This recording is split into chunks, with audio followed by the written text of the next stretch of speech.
le monde, alors aujourd'hui on va parler des herbes suite à ma vidéo sur les protections parce que je vous avais parlé que certaines herbes servaient de protection. Alors on va voir comment les utiliser. Alors il y a plusieurs possibilités pour utiliser les herbes. Il y a les fumigations pour les herbes sèches, il y a les potions ou les filtres en magie. Il y a aussi, on peut tout simplement en poser dans la maison à certains endroits stratégiques pour qu'elles apportent leur bienfait tout simplement. Donc on peut aussi mélanger plusieurs herbes ensemble, selon le besoin. Selon le besoin, même au bureau, si un petit pot au bureau de plantes pour harmoniser, ou les gens qui ont un cabinet ou autre dans la salle d'attente ou n'importe où, un peu comme les pierres d'ailleurs, parce que les herbes n'ont pas que l'utilité de protéger, elles ont aussi des bienfaits pour la santé, elles ont aussi le pouvoir de guérison. Il y a plein de choses, on peut aussi les porter en bijoux, c'est-à-dire dans des petites fioles, vous savez maintenant ça se fait beaucoup, des petites fioles ou autres où on dépose des brins d'herbe, enfin d'herbe, oui d'herbe, n'importe lesquelles, ou une feuille d'une plante ou autre. Donc voilà. Pour ce qui est des herbes de protection, on a l'absinthe qui a des propriétés, qui a la propriété de purifier le corps astral et restaurer l'aura. Elle a aussi une forte protection contre les forces du mal.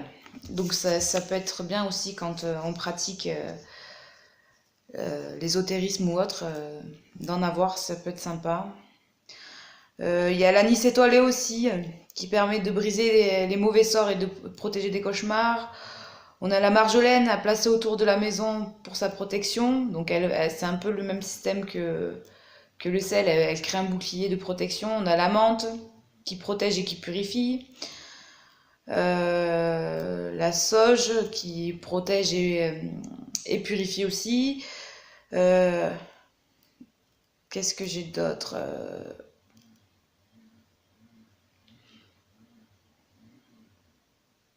Achillée. Alors je connais pas du tout cette herbe, mais elle chasse les influences maléfiques. Portée, elle renforce la personnalité et permet de repousser les ondes maléfiques.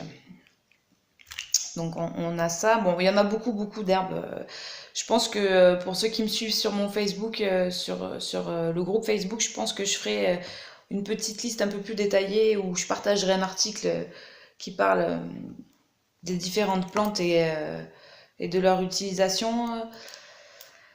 Voilà, donc vous pouvez, comme je vous ai dit, vous pouvez les placer dans la maison, vous pouvez les porter. Moi, je préfère la fumigation personnellement, mais après, c'est que mon avis personnel. J'utilise pas les herbes spécialement, à part dans les encens, mais c'est vrai que j'ai pas lu, enfin, j'ai jamais vraiment utilisé les plantes ou les herbes, mais je pense que je vais me pencher un peu plus sur le sujet, peut-être voir, essayer. Donc on peut aussi les mélanger, les mélanger aux encens pour les herbes sèches. Quand on fait brûler par exemple des encens en grains, parce que bâtonner ça va être un peu plus compliqué. Sur du charbon, on peut mélanger l'encens avec des herbes, ça aide aussi. Je sais que j'avais d'autres plantes. Ah voilà, c'est bien ce qui me semblait. Donc on a aussi le bois de santal jeune, utilisé pour la purification des lieux, favorise l'élévation spirituelle. Donc ça peut être bien d'en faire brûler pendant les méditations ou autre. On a le buis qui protège les habitations et les habitants.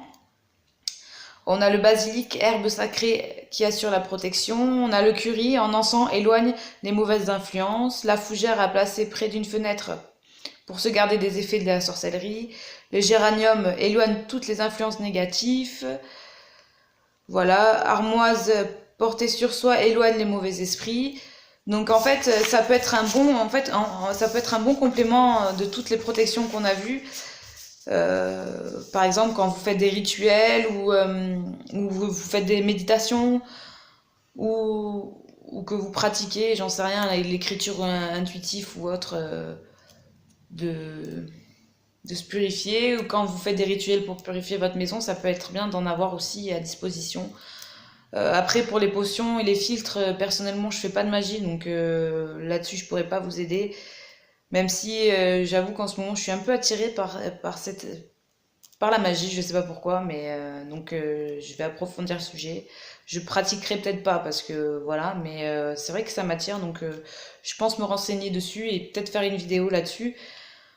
Et donc voilà, pour les herbes, je pense qu'on a fait le tour.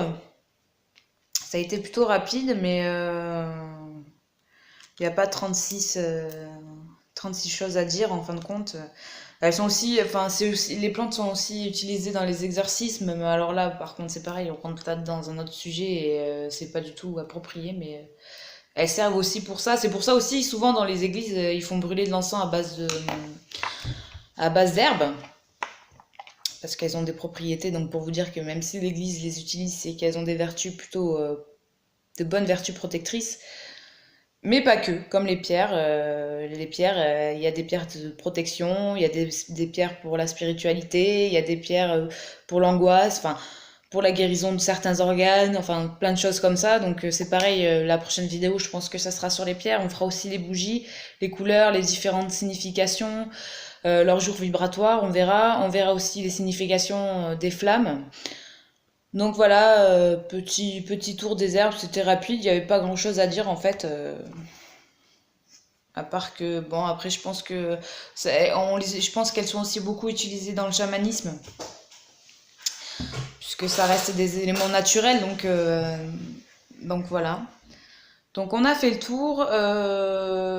Moi perso, comme je vous ai dit, je les utilise pas, mais c'est vrai que je pense que je vais peut-être m'y mettre, parce qu'en en recherchant un peu les différentes propriétés des herbes, il y a pas mal d'herbes qui sont sympas et ça peut être, à part chose, oh, j'arrive plus à le dire, j'arrive plus à parler. Blanche, j'utilise pas grand chose, donc voilà. Je pense que c'est déjà pas mal. Après, bien sûr, voilà, je vous dis, je partagerai sûrement un article pour vous en dire un petit peu plus.